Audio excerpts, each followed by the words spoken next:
Architectural Builder Supply is pleased to present you with this recording of the technical question that is listed in the title of this video. This call may be monitored and recorded for quality assurance. Because I can't mix them, right? Usually not. Go ahead. So your question is, how do you know if you have a 5 or a 6-pin cylinder? Yeah. Do you have the key? I have a key. How many valleys or cuts are on the key? Valleys? 1, 2, 3, 4, 5, and then there's a 6th one way up top. Here's an easier key. Maybe 1, 2, 3, 4, 5, 6. That was easy. So it's going to be a 6, right? Maybe. Based on what you said, it's a 6.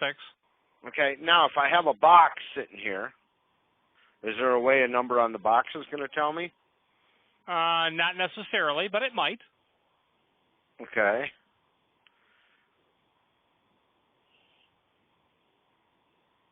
What number would I look for? You like just said FLA? if there's a number on the box. I'm assuming you've got the box and there's a number on it? I've got a box sitting right here, yeah. So what's the question? Is there any way I can tell from the number how many how many pins are on the cylinder?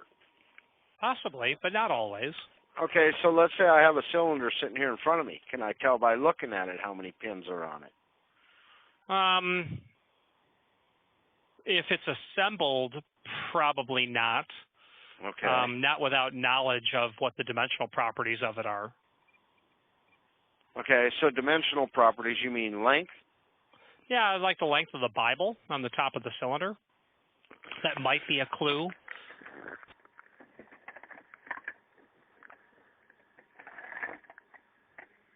Well, I had a tape measure this morning.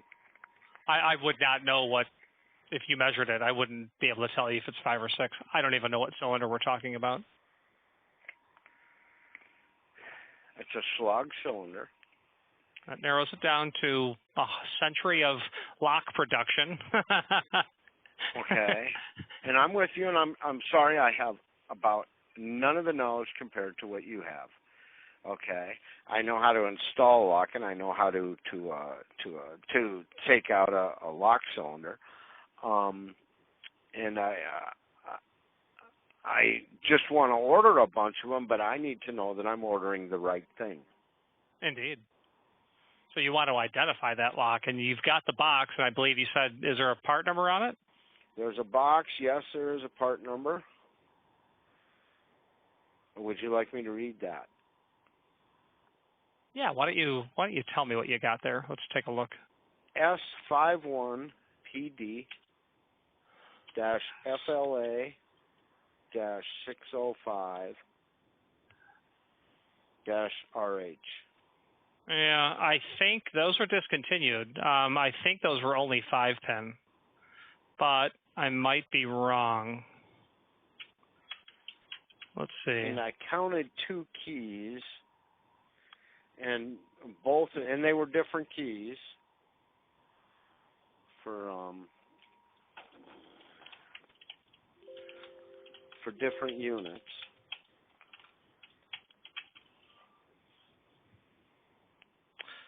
You've counted 2 keys for different units. What does that mean? 2 keys for different cylinders that are sitting here in front of me. Okay, so what I'm saying is I counted the valleys on 2 separate cylinders that are sitting in front of me here. And they both, because on the very front of one of them, it's got a little groove. Any little groove was counted as a valley, right? Any little groove at all. Not necessarily. I mean, it's hard to talk about the anatomy of a key blank Groove would mean milling the horizontal lines that are milled in the side of the key blank. So it would be measuring from the shoulder stop, the shoulder of the key, which is right in front of the bow, the part that you grab with your thumb and your finger. Yep. Then if you go from that shoulder to a valley, that would be a certain dimension. And if you study what that valley looks like and then go to the next one and keep counting them, but you have to have a rise out of it. So if you look at the tip of the key, you can't count that as a valley because there's no rise at the end of it. I understand exactly what you're saying. The good news is that that lock would have come with a 6-pin cylinder. And that's what I'm counting. Because if I start with it in my hand, holding onto the head, whatever you called it, just like I'm about to put it in the lock, I have 1, 2, 3, 4, 5, 6. 6. Cool. Okay, so now comes my next question, boss. If I wanted 20 of these, all keyed alike, is that something you guys could do? Yes, it is, provided the cylinders are still available, which I imagine they are, but that lock was discontinued a couple of years ago. Okay. So I will find out. I will find out if we can still get the cylinders and go from there. So you want Schlage S series, 20 cylinders, keyed alike. Why do they have to be 6-pin? I mean, I'm just curious now. Because I'm taking them out of... I work for a senior home, and we need a way to secure... So I'm not changing the lock set. I'm not changing the handle, right? And from what can I put a different cylinder? Let's say the cylinder I take out is a 5-pin. Can I put a 6-pin in there? You see, are the cylinders interchangeable? That's another question, right? I would be selling you. I would be selling you the original cylinder that came with an S51, so it's no trouble with that. But I out of professional curiosity, why the focus on 5 or 6-pin? Why is that an issue? It's okay. It's not an issue, okay, providing that a 5-pin will drop right in there. Do you understand what I'm saying? So will a 5-pin drop in the same handle? I hear your words, but those were 6-pin cylinders, so you're going to get a 6-pin cylinder. Okay. So why was the conversation prefaced on 5 versus 6? And there's a point that I'm driving to. What I assumed was that a 6-inch would be 6-inch. Excuse me. But that's what you can tell where I'm going. That a 6-pin would be longer or shorter, longer than a 5-pin. Right on.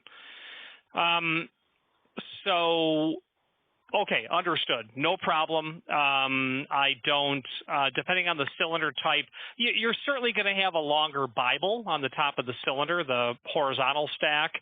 That it would be longer if it was a 6 or a 7. Pin cylinder, but it depends on the cylinder type as well. If it's a cylinder like this, if it's a cylinder like you'd put in an A-line lock, they're going to be one length.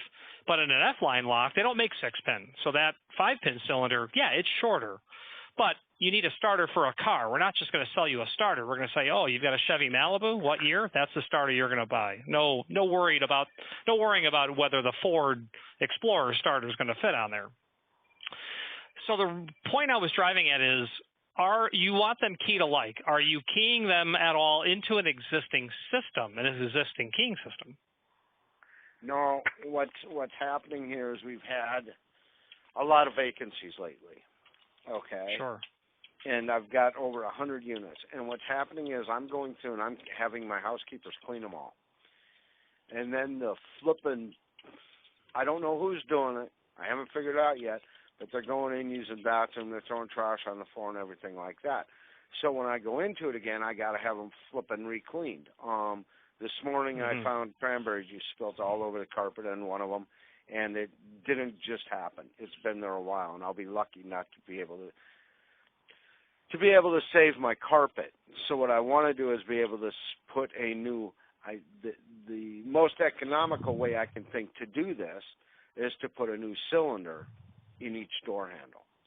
Save the old door handle, mark what unit it came from, so when I rent it, then I can put the old cylinder back in.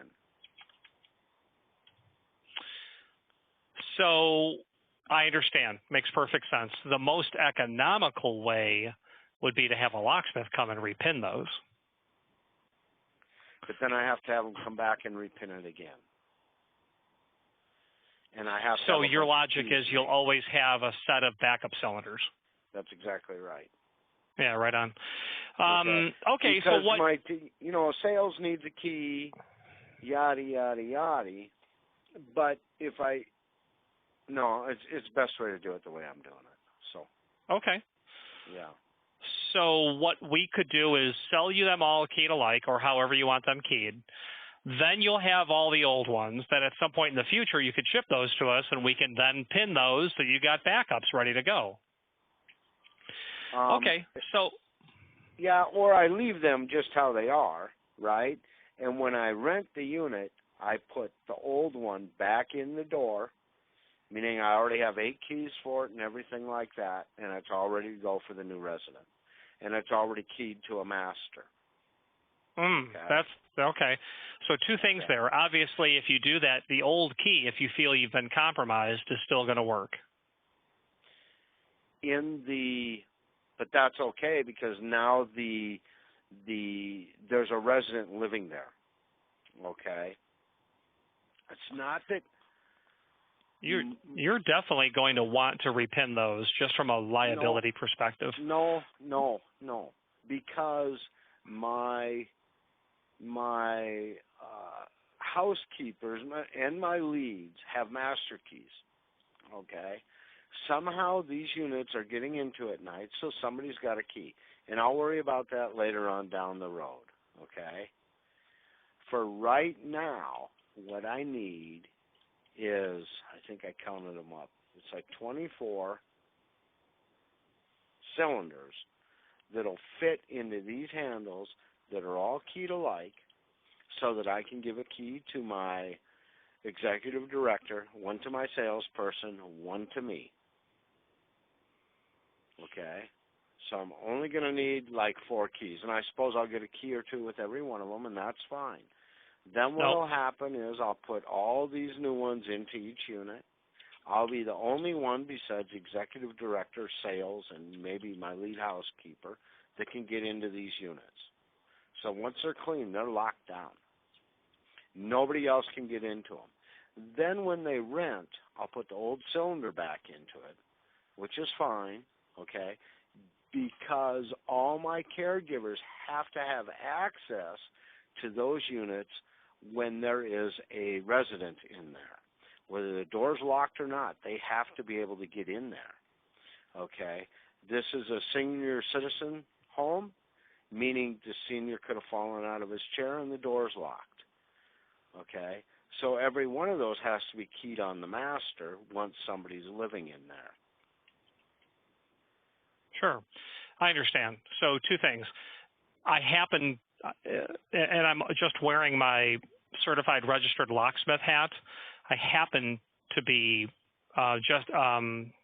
you happen to get someone on the phone who understands the science of pinning locks. I'm merely saying that if you have a breach of security now, you'll carry that forward. What you end up doing is none of my business. So that's cool. And regarding the temporary cylinders, was it 20 or 25? Well, counted my rooms earlier. We'll go with 25 of them. Okay. And how many cut keys do you want? Because you won't get any when we key them alike other than 2. You can have any quantity that you want. 6. Right on. Okay. I know what to do. I'm sorry, sir. Go ahead. No, that. Architectural Builders Supply hopes you have enjoyed this program.